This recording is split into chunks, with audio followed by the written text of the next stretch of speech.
Bali, ito guys, gawa tayo ng masarap na pulutan. Bali, ito yung bahay ng pukyutan guys. Kukuhanin natin yung larva niya.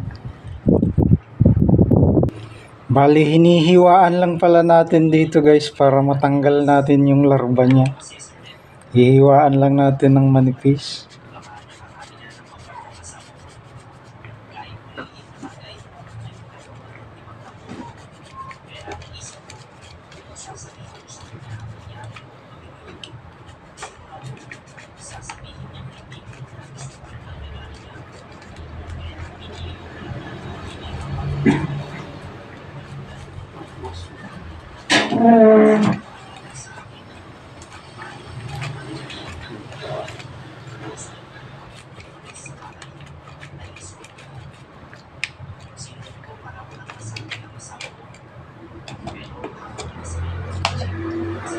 Bali, yan siya guys. Nahiwaan na natin kaya pwede na natin ipagpag. Bali, yan yung mga larva niya.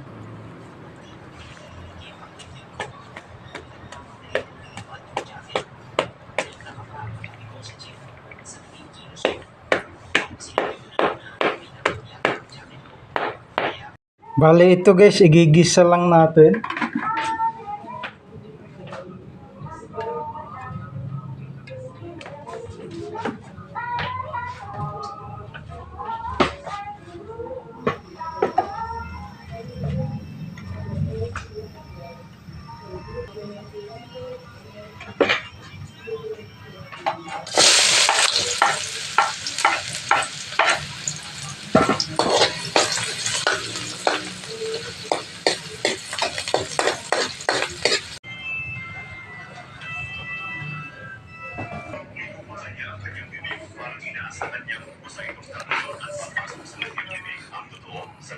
Bali, ito na siya guys. Naluto na natin. Ito ang masarap na pulutan. Exotic siya guys.